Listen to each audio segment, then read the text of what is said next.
మీకు కూడా మేమున్నాం. నాకు తెలుసు కార్యకర్తల కష్టాలు ఏ విధంగా ఉంటాయి, కార్యకర్తలు ఏ విధంగా నష్టపోతారు.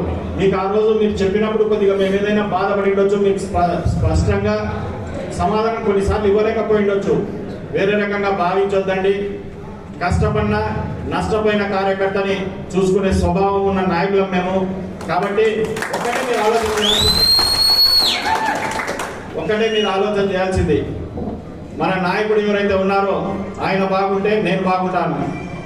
మనం నమ్ముకున్న పార్టీ ఏదైతే ఉందో వైఎస్ఆర్ కాంగ్రెస్ పార్టీ, ఆ పార్టీ బాగుంటే నేను బాగుంటాను ఒక నినాదంతో ముందుకు పోతే మనల్ని ఎవ్వరూ ఏమీ చేయలేరు.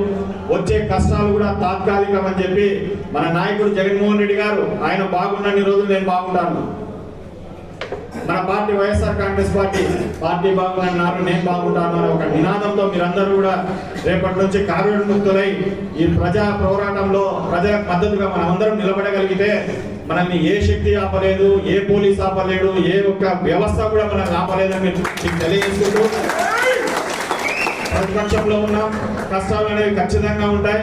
కానీ మనం ఇంత నీచంగా ఇంత దుర్మార్గంగా మనం అధికారంలో ఉన్న ఏ రోజు ఆలోచన చేయలేదు. కొత్త పద్ధతులు నేర్పిస్తున్నారు, నేర్చుకుందాం. అవసరమైనప్పుడు వాటిని కూడా మనం మన అధికారంలో అమలు చేస్తాము. కాబట్టి తాత్కాలికమైనటువంటి ఇబ్బందులకి కష్టాలకి ఎవరు నిరుత్సాహపడొద్దండి.